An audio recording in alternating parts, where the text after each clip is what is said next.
નમસ્કાર મિત્રો, સ્વાગત છે ફરી એક નવા વિડીયોમાં। તો ટેટ ભરતીનો એક ચોંકાવનારો ખુલાસો મિત્રો જોવા મળી રહ્યો છે। બંને બાજુ ઉમેદવારો છે મિત્રો ફસાવાના છે। તો આ વિડીયો મિત્રો તમામ માટે રહેવાનો છે, કેમ કે આપણે અપડેટ છે મિત્રો એ લાવતા હોઈએ છીએ। કાલની પણ અપડેટ મિત્રો સાંજે પણ વિડીયો મૂકેલો હતો, સવારમાં પણ મૂકેલો છે। તો આજની અપડેટ શું છે આના ઉપર થોડી વિગતવાર ચર્ચા કરવાના છીએ। વિડીયો ખાસ અંત સુધી નિહાળશો। મેરિટ મિત્રો કેલ્ક્યુલેશન કેવી રીતે થશે મિત્રો, આ મુદ્દો છે એક મહત્વનો છે, કેમ કે એક પરિપત્ર પણ આપણે મૂક્યો હતો કે એમાં 100% એવું કહેવાયું હતું કે ભાઈ ટેટના જે માર્ક્સ છે એના આધારે જ સંપૂર્ણ કાર્યવાહી થશે, સંપૂર્ણ પ્રોસેસ થશે। હવે મિત્રો બીજા પણ અપડેટો મળ્યા છે। માર્ક્સ વધારવાનો મિત્રો આજે છેલ્લો દિવસ છે, કેમ કે પછી ઉમેદવારો બંને બાજુ ફસાઈ જવાના છો। જો મિત્રો આજે તમે આ કામ ના કર્યું તો પછી તમારે પછતાવાનો વારો આવી શકે છે, કેમ કે મિત્રો ભવિષ્યમાં કે ભૂતકાળમાં આવા પ્રશ્નો બની રહ્યા છે અને બન્યા પણ છે। કેમ કે આપણે મિત્રો 2-3 વર્ષથી કામ કરી રહ્યા છીએ, તો આવા ઘણા એવા પ્રશ્નો બન્યા છે જેથી ઉમેદવારો પાછળથી પછતાવાનો વારો આવી શકે છે। તો ખાસ આ વિડીયો પૂરો જોજો, તો તમામ ઉમેદવારો માહિતી જોવાનું ભૂલશો નહીં। અને મિત્રો ખાસ ચેનલ પર નવા હશો, ચેનલને ખાસ સબસ્ક્રાઈબ કરી નાખજો અને આવી જ ટાટ ટેટ રિગાર્ડિંગ અપડેટ જાણવા ખાસ મિત્રો બેલ આઇકન પ્રેસ કરજો। ટેલિગ્રામ વોટ્સએપ ગ્રુપ જોઈન નથી કર્યું, વિડીયો ડિસ્ક્રિપ્શનમાં લિંક મળી જશે, તે તમે જોઈન પણ કરી શકો છો।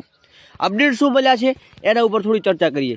હવે મિત્રો ઘણા એવા ઉમેદવારો છે, એમને મનમાં સવાલ હશે કે હવે આની પ્રોસેસ પ્રમાણે મતલબ કે શું હવે આ ટેટના માર્ક્સ ગણાશે કે પછી ડિગ્રીઓના માર્ક્સ ગણાશે? મિત્રો આ એક મોટો સવાલ અહીંયા ઊભો થયો છે, તો એના ઉપર થોડી આપણે ચર્ચા કરીએ। તો મિત્રો ટેટ 1ની મેરિટ કેલ્ક્યુલેશન કેવી રીતે થશે? પહેલાં તો જો મિત્રો સરકાર નિર્ણય નથી લેતી તો સમજવાનું કે ડિગ્રીઓના માર્ક્સ છે મિત્રો ચોક્કસ ગણાવવાના છે, પરંતુ આવેદનો મિત્રો એટલા થઈ રહ્યા છે કે ચોક્કસ કંઈ ફેરફાર જોવા મળવાનો છે। મિત્રો છેલ્લો પોઈન્ટ છે ઇમ્પોર્ટન્ટ રહેવાનો છે, છેલ્લો માહિતી આપણે જે લાવી છે એ તમામ માટે ખુશખબરી રહેવાની છે। તો મિત્રો મેરિટ કેલ્ક્યુલેશન કેવી રીતે કરવાનું છે, મેરિટ કેટલું રહી શકે છે એના ઉપર આજે થોડીક ચર્ચા કરીએ, કેમ કે આજે મિત્રો 31 ડિસેમ્બર એટલે કે છેલ્લો દિવસ છે। જે લોકો ટેટ 1માં જે ઉમેદવારો એક્ઝામ આપી છે, પરીક્ષા આપી છે અને છતાં પણ એમને એવું લાગી રહ્યું છે કે મારા સારા માર્ક્સ થાય છે, આપણે એવા અરજીઓ નથી કરવી, તો મિત્રો એક તમારી મોટી ભૂલ છે। એ ભૂલ શું છે એની પણ તમને થોડીક વિગતવાર માહિતી આપવાનું છું। પહેલાં આપણે મેરિટ કેલ્ક્યુલેશન જાણીએ કે જો સુધારો નથી થતો તો મેરિટ કેલ્ક્યુલેશન કેવી રીતે બની શકે છે। તો મિત્રો HSC એટલે કે ધોરણ 12ના માર્ક્સ કેટલા છે? પીટીસીના 25%, ધોરણ 12ના 20%, ગ્રેજ્યુએશનના 5% અને ટેટની પરીક્ષાના 50%, એવી રીતે મિત્રો તમારું મેરિટ બનશે। હવે મેરિટ ગણતરી કેવી રીતે કરવાની છે? તો HSCમાં તમારે ધારો કે 80 ગુણ મળ્યા છે, તો 80 ગુણ્યા 20 કરવાના અને ભાગ્યા 100 કરવાના। તો મિત્રો જેટલા આવે તમારા એટલા તમારા એ પર્સન્ટેજ તમારે ગણી લેવાના। એવી જ રીતે પીટીસીમાં પણ એવી રીતે કરવાનું છે। પીટીસીમાં મેળવેલા રેન્ક, ગ્રેજ્યુએશનમાં કેટલા મળેલા છે, ટેટની પરીક્ષામાં કેટલા મળેલા છે, એ પ્રમાણે થઈ તમારું મેરિટ બનશે। તો આવી રીતે મિત્રો તમારું મેરિટ કેલ્ક્યુલેશન થઈ શકે છે। જો મિત્રો સુધારો થતો નથી તો હવે ફાયદો શું છે અને ગેરફાયદો શું છે? તો મિત્રો ફાયદો એ છે કે જે લોકો ડિગ્રીના સારા એવા માર્ક્સ છે એ લોકો શિક્ષક બની જશે, અને જે લોકોએ ડિગ્રી ઉપર ઓછા માર્ક્સ છે એમને અહીંયા ગેરફાયદો જોવા મળવાનો છે, કેમ કે અત્યારે મિત્રો ખબર છે કે પૈસા આપીને ડિગ્રીઓ મળતી હોય છે, જેના કારણથી આવા ફ્રોડો વધારે થઈ રહ્યા છે। તો સરકારે આ તરફે નિર્ણય છે લેવો જોઈએ। બીજી અપડેટ એ છે મિત્રો કે આપણે વિડીયો મૂકીએ તો કે આજે 31 ડિસેમ્બર છે, તો 31 ડિસેમ્બરના રોજ આજે છેલ્લો દિવસ છે મિત્રો તમારે અરજી કરવાનો। તો જે ઉમેદવારો અરજી નથી કરી ખાસ મિત્રો કરી લેજો।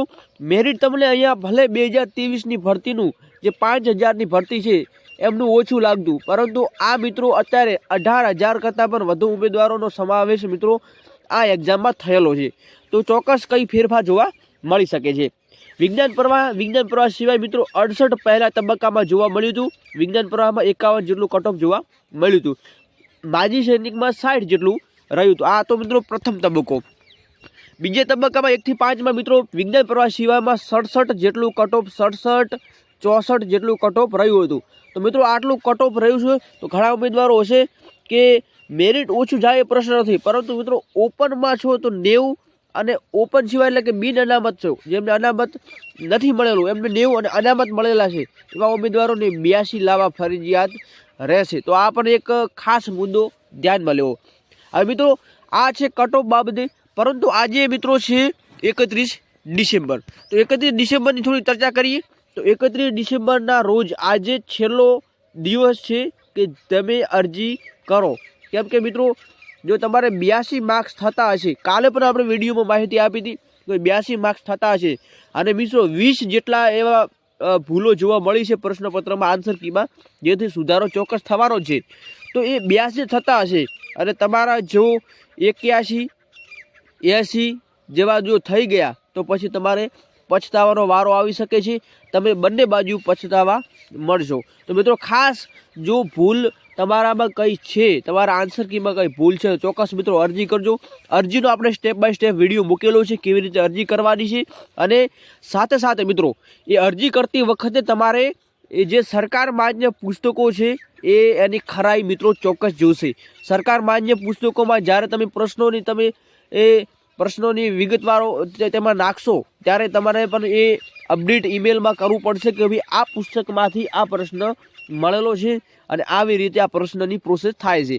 તો એ પુસ્તક છે મિત્રો જેવી કે ડૉક્ટર બાબા સાહેબ યુનિવર્સિટીની જે પુસ્તક છે એ બાબતે આપણે વિડીયો કાલે મૂક્યો હતો કે એ પુસ્તકમાંથી તમે જો તમને પ્રશ્ન મળે છે તો ચોક્કસ એ યોગ્ય કહેવાશે. તો આવી રીતે અલગ અલગ પ્રશ્નો છે એ મિત્રો તમારે અરજી કરવાની છે. તમારે કંઈ ભૂલ હોય તો ચોક્કસ અરજી કરવાની રહેશે. હવે મિત્રો જો ડિગ્રીના માર્ક્સ ગણાય છે અને ડિગ્રીના માર્ક્સ નથી ગણાતા તો ફાયદો શું છે, તો એના પર થોડી ચર્ચા કરીએ.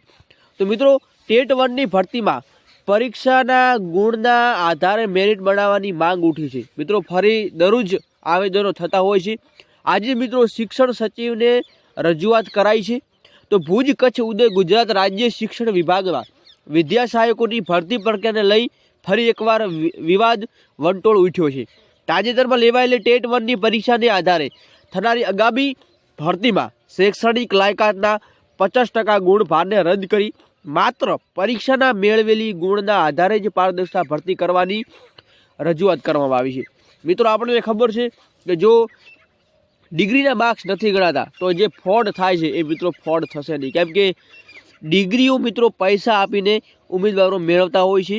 તો એવા ઉમેદવારો છે જે લોકો ફ્રોડ પણ કરતા હોય છે. તો ખાસ જો આવી રીતે ભરતી થાય ટાટની જેમ તો ફાયદો જોવા મળવાનો છે. તમારા જે માર્ક્સ છે એ માર્ક્સના આધારે જ ભરતી થાય તો ઘણો એવો ફાયદો જોવા મળે છે.